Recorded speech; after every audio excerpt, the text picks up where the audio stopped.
Cuando Dios entregó, mis amados, los 10 mandamientos, nosotros podemos ver que al hacerlo, Dios no comenzó hablándonos acerca del adulterio, no comenzó hablando acerca del robo, no comenzó tampoco hablando del asesinato.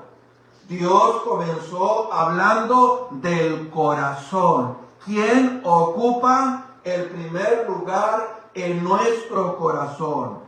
¿Por qué, hermano? Porque Dios sabe que si el corazón del ser humano está mal, todo lo demás estará mal por default. Dios lo sabe perfectamente.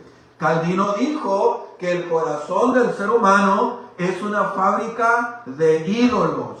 Así que el primer mandamiento no solo es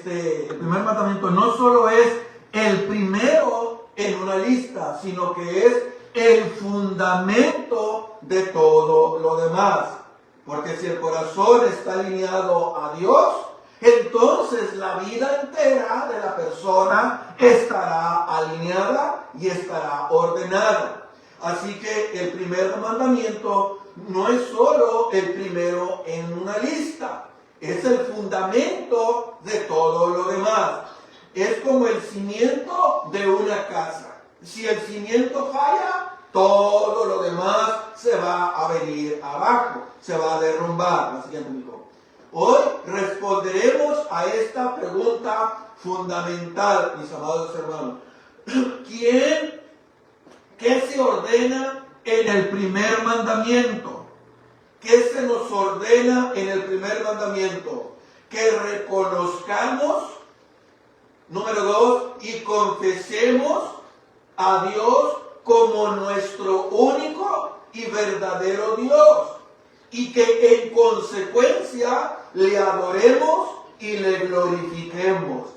Eso es lo que se nos ordena en el primer mandamiento. Se nos ordena confesar a Dios, se nos ordena conocer a Dios como el único Dios verdadero, y no solo eso, sino que en consecuencia le adoremos y le glorifiquemos.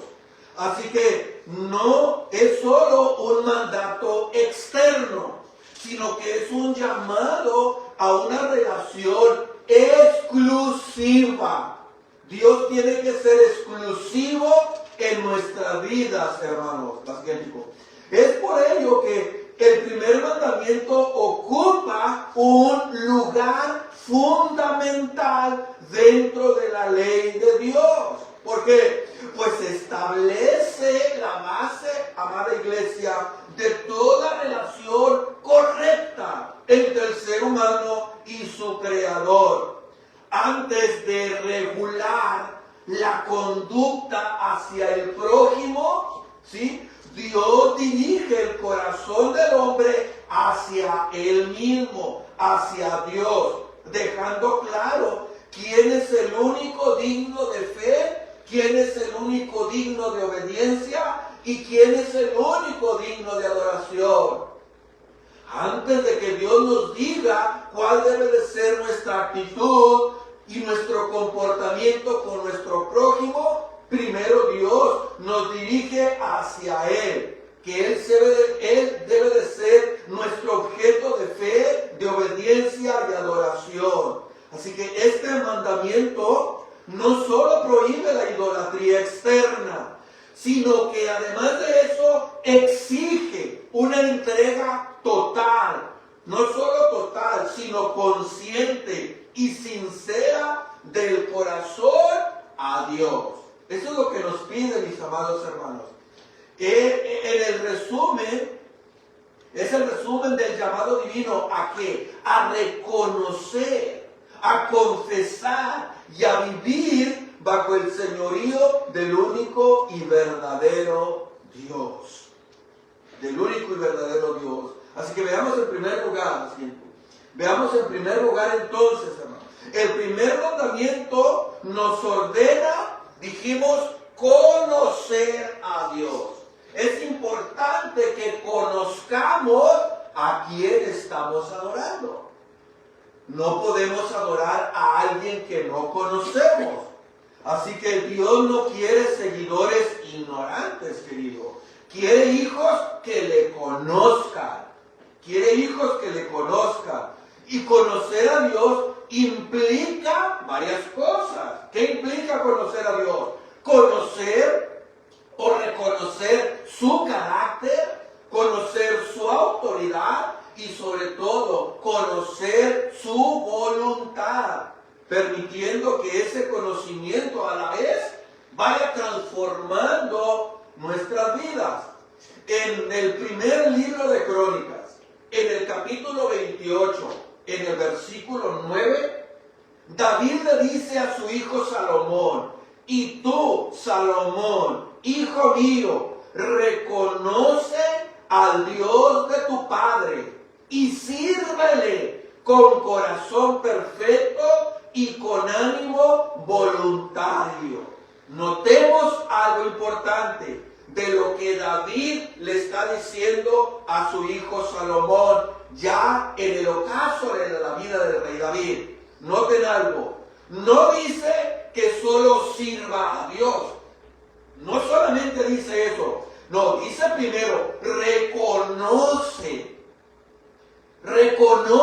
conoce al Dios de tu padre, es lo que le está diciendo David a su hijo. Y la palabra aquí, hermano, reconocer en hebreo, no significa solo saber quién es Dios, ni repetir tampoco una fe heredada, no. En el hebreo original implica conocer de manera personal, relacional. Significa relacionarse de una manera íntima, aceptar a ese Dios con convicción porque sabemos quién es y caminar en obediencia a Dios. Así que David no le dice a Salomón, solo sabe que Dios existe. No, le dice, hay un Dios que yo he conocido y ahora quiero que tú lo conozcas, que te relaciones de manera personal con Él, que le conozcas íntimamente, que tus convicciones estén basadas en base al conocimiento que tú tienes de Él, no en base a lo que yo sé, no en base a lo que yo he vivido, no en base a toda mi experiencia, no. Quiero que ahora esa experiencia que yo viví, tú la tengas, que tú lo conozcas, que tú te relaciones con Dios. Eso es lo que significa reconocer a quién, el Dios de tu Padre. Esto nos habla, a decir, el Dios de tu Padre, nos está hablando de una herencia, hermano, de una herencia espiritual, pero también de un límite. Así que David tenía una relación íntima con Dios, pero esa relación no se iba a heredar automáticamente. Es decir, no por el hecho de que David tuvo una relación con Dios, automáticamente toda esa relación se pasaría a Salomón. No, él tenía que tener ahora una relación como la que tuvo su padre. Así que la fe de los padres no va a salvar a los hijos, querido. Ellos tienen que conocer al Señor de manera personal. La experiencia de otros no va a sustituir la mía, hermano, de ninguna manera. David le está diciendo, no vivas mi fe, conoce tú personalmente a Dios, conócelo tú. Salomón, le dice David en otras palabras, no te apoyes solo en la tradición, no te apoyes en el apellido, no te apoyes en mi fama, no te apoyes en mi experiencia. Si vas a gobernar tú ahora de aquí en adelante, necesitas conocer personalmente al Dios que yo serví. Y sigo sirviendo aún en el ocaso de mi vida. Esto es especialmente fuerte, hermano. ¿Por qué? Porque Salomón iba a ser ahora el rey. Iba a construir el templo. Tenía privilegios espirituales. Y aún así necesitaba una fe propia. Una fe propia. Así que reconocer al Dios de tu Padre significa dejar de vivir de una fe prestada y comenzar a tener una relación personal, consciente y obediente a Dios. Que eso es lo que nos dice el primer punto. Debemos conocer a Dios. No se puede vivir correctamente, hermano. No se puede, servir correctamente a un Dios que no se conoce. No se puede. Es por ello que conocer a Dios implica reconocer quién es Él, entender su carácter, aceptar su autoridad y confiar en su voluntad. Muchos hermanos hoy en día saben de Dios, conocen la Biblia, pero no conocen al Dios de la Biblia. Y eso es tremendo. Y no lo digo yo, iglesia, lo dijo Cristo.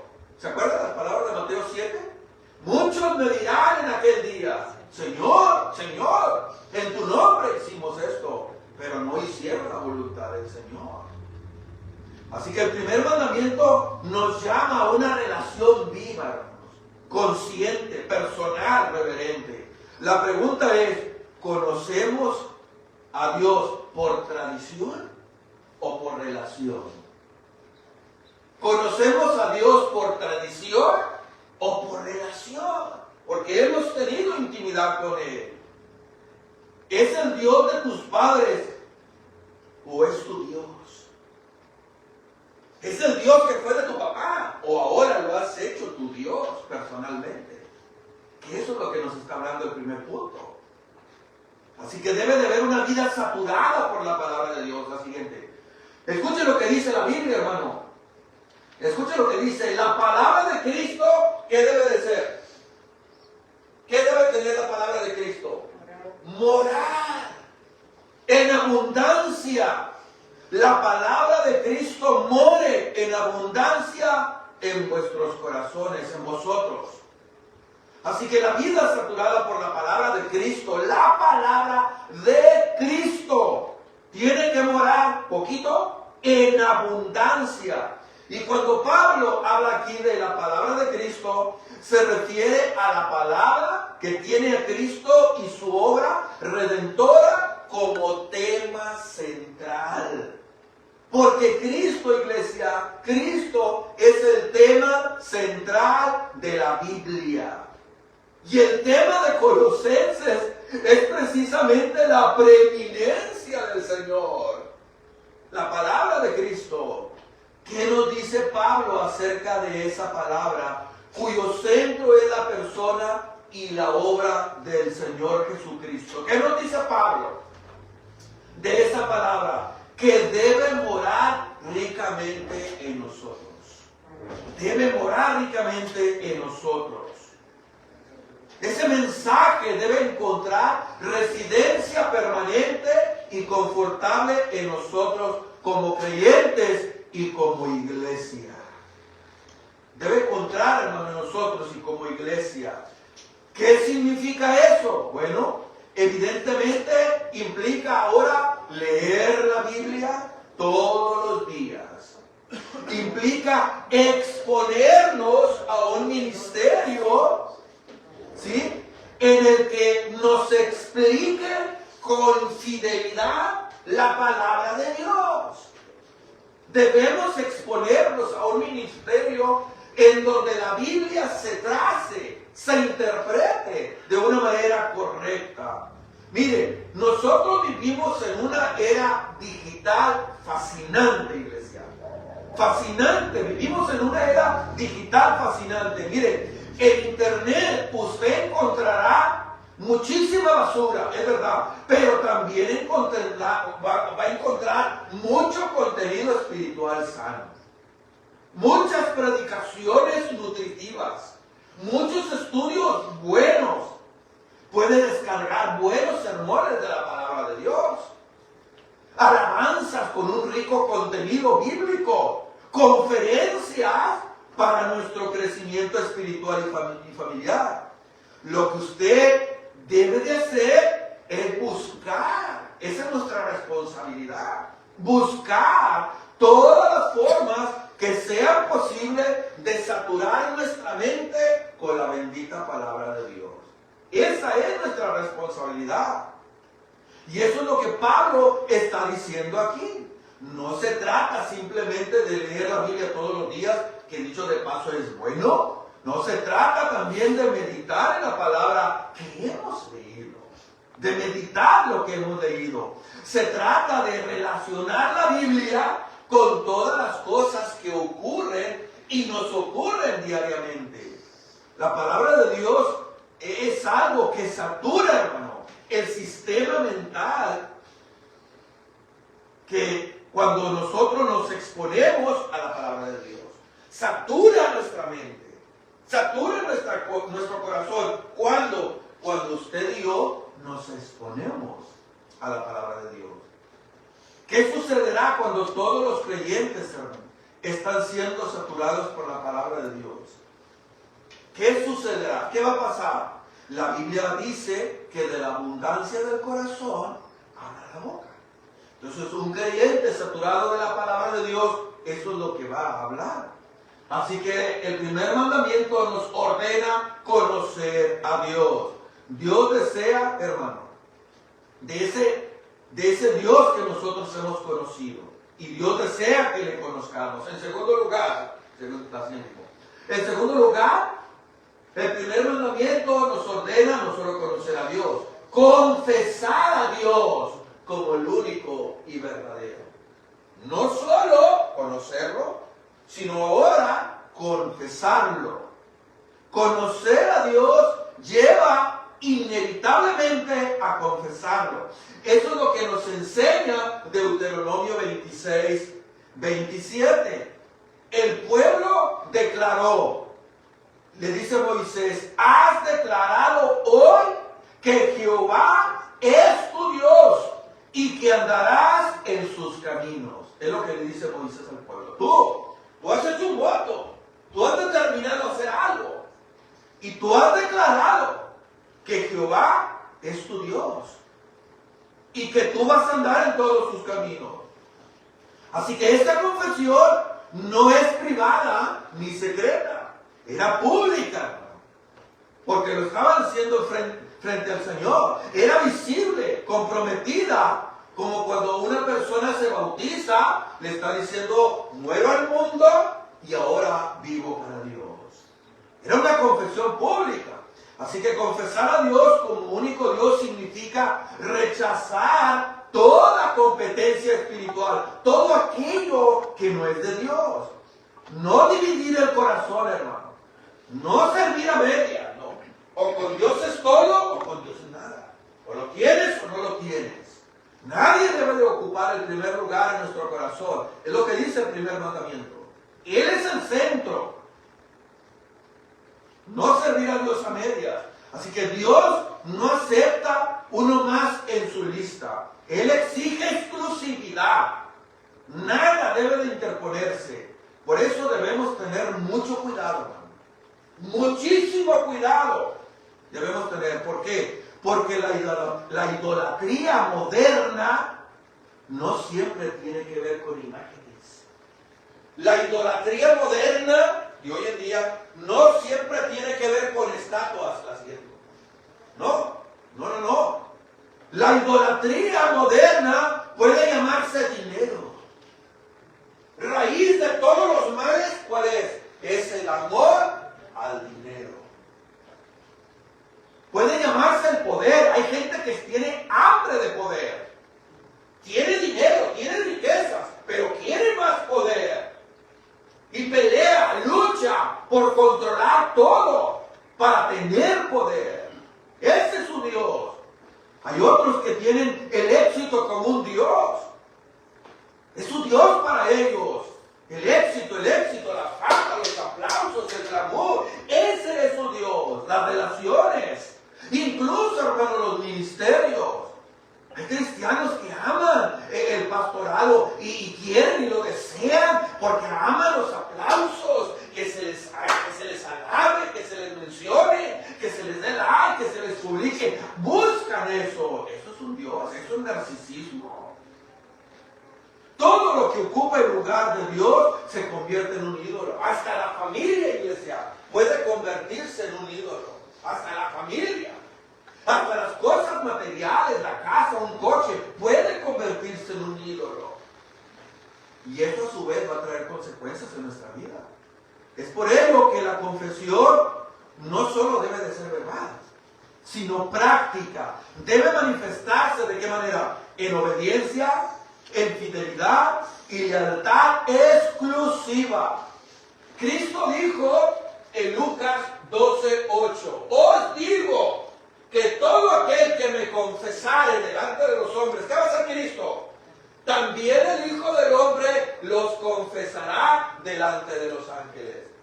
Mas el que me negare delante de los hombres será negado delante de los ángeles de Dios. ¿Quién es el amor? Negamos a Jesús cuando, hermano. Negamos a Jesús cuando esperamos que nadie piense que somos cristianos. No, es que no quiero que se dé cuenta que soy cristiano. Es que no oro por los alimentos para que no me diga nada. Negamos a que no llévate tú la Biblia, ahí me la das en la iglesia. Negamos a Cristo cuando decidimos no defender lo que es bueno. Negamos a Jesús cuando callamos en cuanto a nuestra relación con Dios. Cuando nos diluimos en la sociedad, cuando no hay diferencia entre nosotros y uno que no es cristiano. Cuando aceptamos los valores del mundo, de la cultura, los aceptamos, estamos negando a Cristo. Pero lo confesamos, hermano, a Cristo. ¿Cuándo lo confesamos? Cuando llevamos una vida moral, vertical, que honra a Cristo.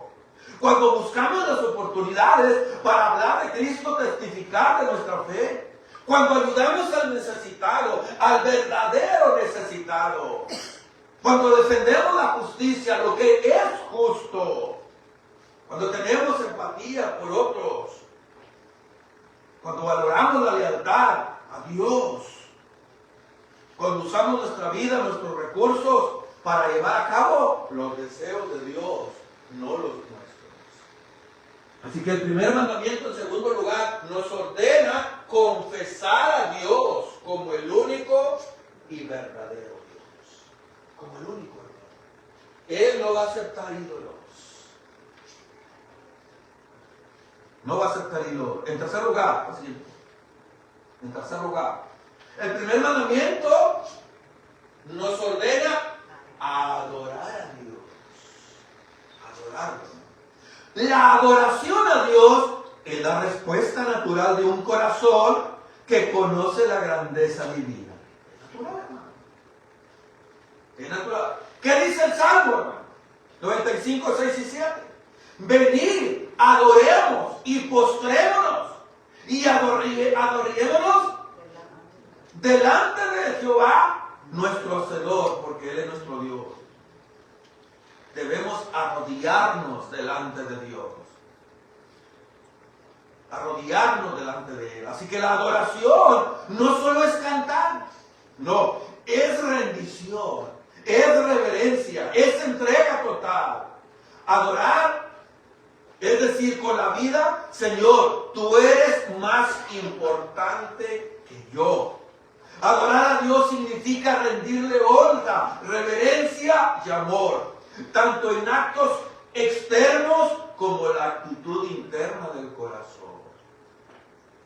¿Cómo adoramos a Dios, hermano? Así es la pregunta. ¿Cómo adoramos a Dios?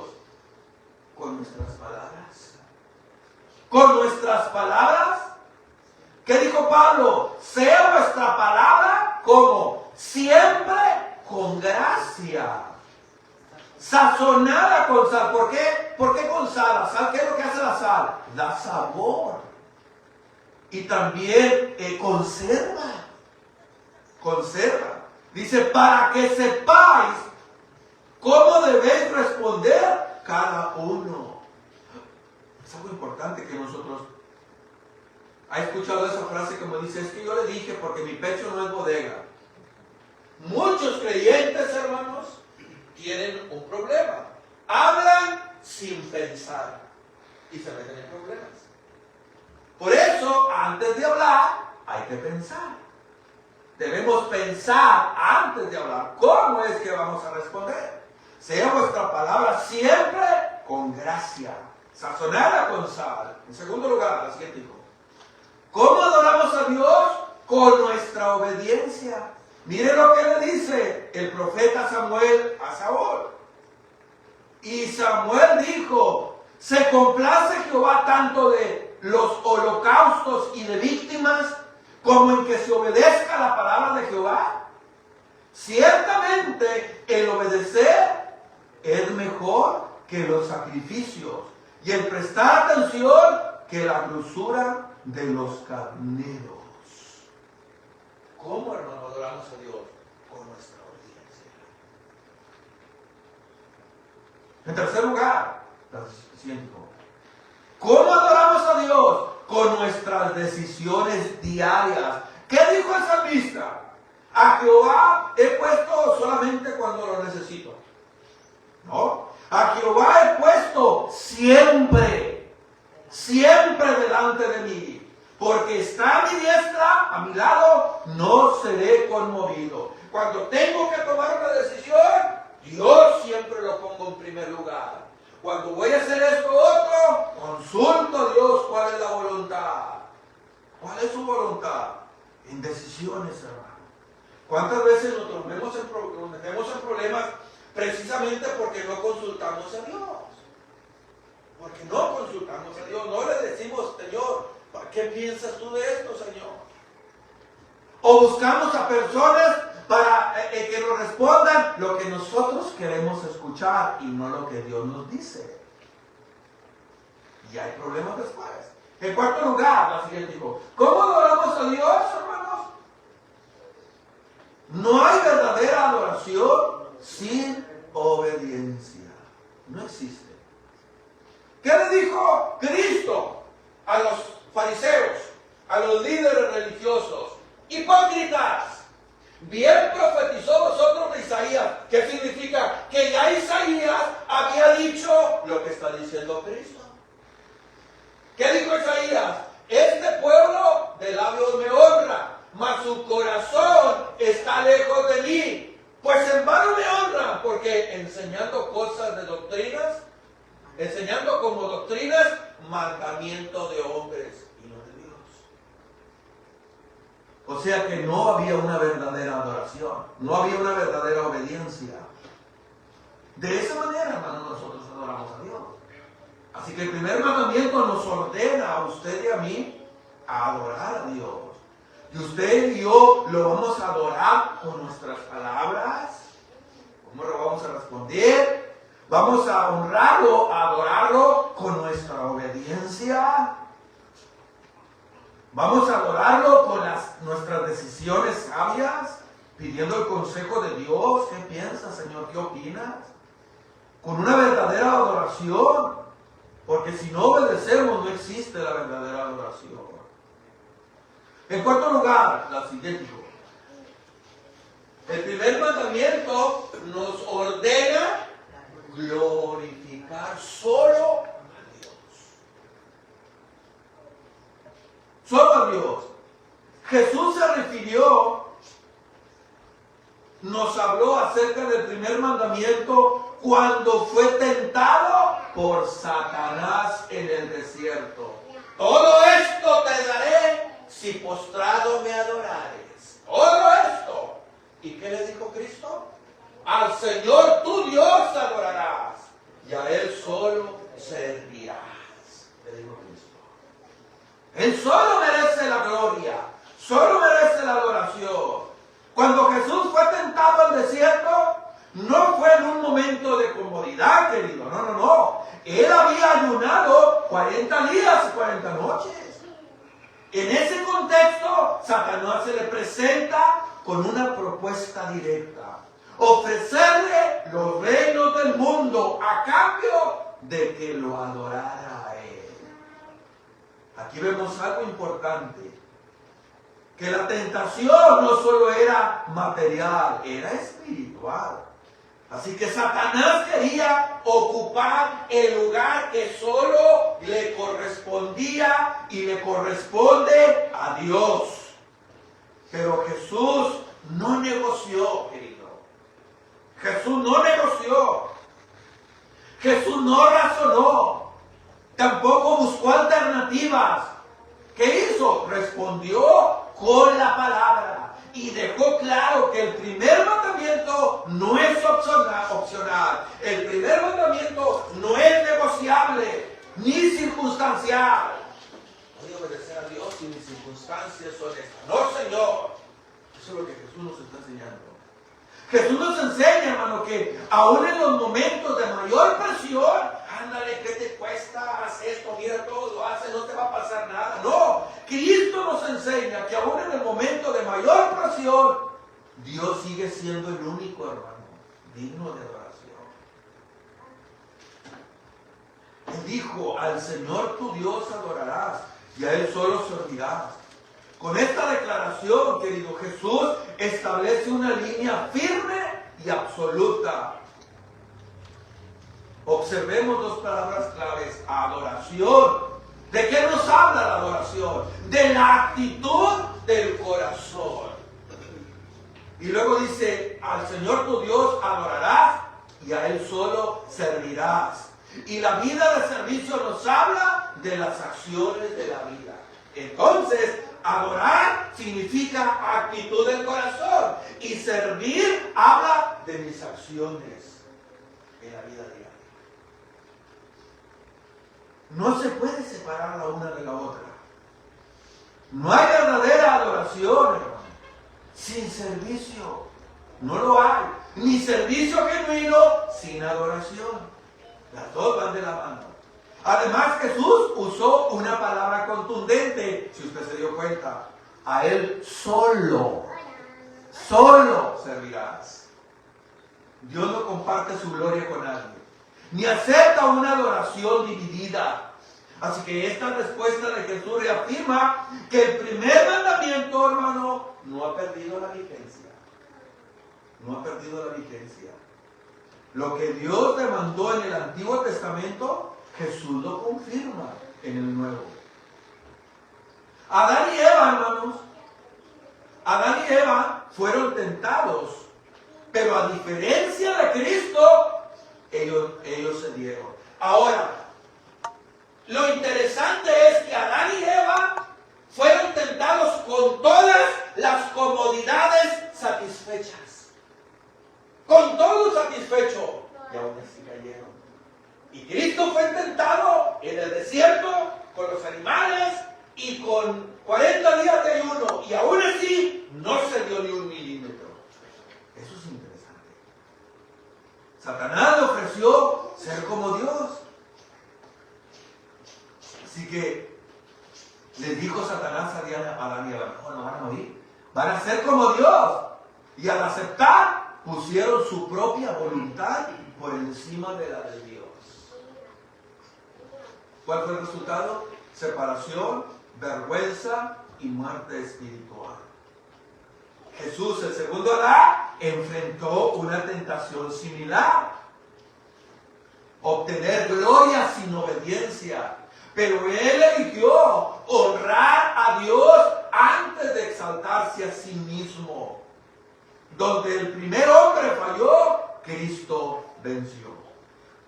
Así que el primer mandamiento se pone a prueba en la tentación también, hermano. ¿A quién vamos a adorar? Así que glorificar a Dios significa vivir para Él. ¿Sí? Significa vivir para Dios.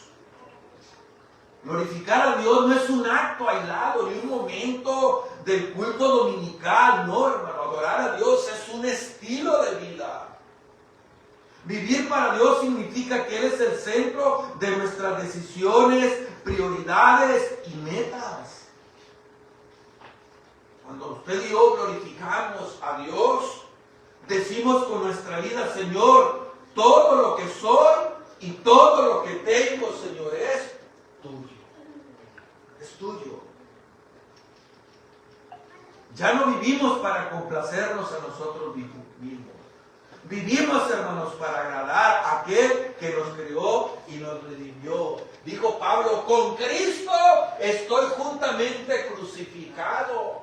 Ya no vivo yo, mas vive Cristo en mí. Y lo que ahora vivo en la carne, lo vivo en la fe del Hijo de Dios, el cual me amó y se entregó por mí. Glorificar a Dios no es buscar nuestra gloria, sino la de Cristo, la de Dios, la siguiente.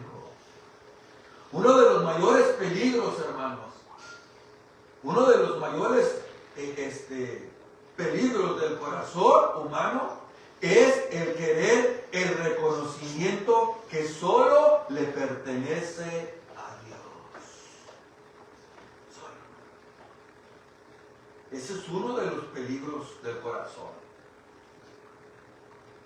El orgullo espiritual, la autosuficiencia y la búsqueda de aplauso. Eso vale la gloria a Dios. Voz de Dios y no de hombre, le dijeron a Herodes. ¿Y qué pasó? Fue tragado por los gusanos, dice el texto. Porque no le dio la gloria a Dios. Porque no le dio la gloria a Dios. Es tremendo, hermano. Buscar la gloria de Dios implica reconocer que todo lo bueno proviene de Él. Darle crédito en cada logro que nosotros tenemos. Humillarnos bajo su poderosa mano. Juan el Bautista lo expresó de una manera sencilla, pero a la vez profundo. Es necesario que Él crezca y que yo mengüe. El primer mandamiento no se limita al templo, ¿no? Se vive en lo cotidiano. Toda nuestra vida debe de reflejar que Dios es el Señor. Es por ello que todo lo que hacemos debe de apuntar a Dios. La siguiente. Todo lo que hacemos, hermano, debe de apuntar a Dios. Nuestro trabajo, nuestra familia, nuestro testimonio, nuestro servicio, todo. Y todo lo que hagáis, hacedlo de corazón como para el Señor, no para los hombres. Nuestro trabajo, trabajamos no solo para un jefe o un salario, sino para honrar a Dios. La excelencia, la honestidad y la responsabilidad son formas de glorificar a Dios. En nuestra familia, en el hogar mostramos a quién servimos. Amar, perdonar, guiar, corregir con temor de Dios es una manera poderosa de adoración a Dios. Nuestro testimonio, lo que decimos y cómo vivimos, predica más fuerte que cualquier sermón. Nuestra conducta debe apuntar hacia Dios, no a nosotros. En nuestro servicio servimos no para ser vistos, aplaudidos o reconocidos, sino por amor a Dios. Así que el verdadero servicio, iglesia, exalta a Cristo, no al servidor. La pregunta es, ¿quién recibe la gloria en tu vida? La siguiente. ¿Quién recibe la gloria en tu vida? ¿Dios o tú? ¿Dios o tú? Esta pregunta no es para responderla en voz alta, sino en lo profundo de nuestro corazón. Porque la respuesta, hermano, se manifiesta en nuestras decisiones, actitudes y motivaciones. Si Dios recibe la gloria, habrá humildad, obediencia y gratitud. Humildad, obediencia y gratitud. Si nosotros buscamos la gloria, habrá orgullo, competencia y desgaste espiritual. Así que el primer mandamiento nos lleva a una decisión clara, que Dios sea el único exaltado en nuestras vidas. Vamos concluyendo, hagamos una aplicación, la siguiente. La enseñanza del primer mandamiento tiene una aplicación directa, profunda en la vida del creyente. ¿Por qué? Porque esa enseñanza a nosotros nos invita a examinar nuestro corazón. No solo eso, nos invita a preguntarnos si Dios ocupa verdaderamente el primer lugar en nuestras decisiones, prioridades y afectos. ¿Dios ocupa, hermano, el primer lugar en nuestras vidas? ¿O hay otra cosa que usted está ocupando el primer lugar? En un mundo lleno de distracciones como el poder, el dinero, las falsas seguridades, este mandamiento nos lleva a rechazar toda forma de idolatría, incluso aquellos que la esconden dentro del corazón. A Dios no lo vamos a engañar. A Dios no lo vamos a engañar. A veces sufrimos las consecuencias por la idolatría que hay en nuestro corazón, porque Dios no ocupa el primer lugar. Aplicar este mandamiento, iglesia, significa buscar a Dios cada día. Confiar en Él por encima de todo. Obedecer su palabra y rendirle nuestra adoración sincera. Eso es aplicar. También implica vivir de tal manera que nuestras acciones glorifiquen a Dios, dando testimonio de que Él es nuestro único Señor. Nuestro único Señor. Termino, hermano, así. En conclusión, el primer mandamiento nos ordena conocer, nos ordena confesar, nos ordena adorar y glorificar al único Dios verdadero. A eso nos ordena esto. Este mandato, hermano, no es una carga, no. Es una invitación a vivir en la relación correcta para la cual usted y yo fuimos creados. Cuando Dios ocupa el primer lugar en nuestra vida, todo lo demás encuentra su justo orden. Todo lo demás. Así que obedecer este mandamiento es el fundamento, es la base. ¿De qué? De una fe auténtica. Obedecer este mandamiento es la base de una adoración verdadera y de una vida que honra a Dios en todo. Obedecer ese mandamiento. No tendrás dioses ajenos delante de mí. Nada debe de competir.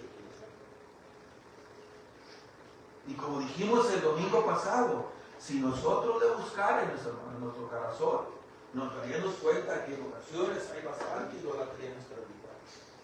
Y a veces esos pecaditos que nosotros llamamos son cualquier cosa, no, hermano. Pecado chiquito, grande es lo mismo delante de Dios. Claro que hay pecados que tienen efectos devastadores, pero al fin del día, pecado es pecado.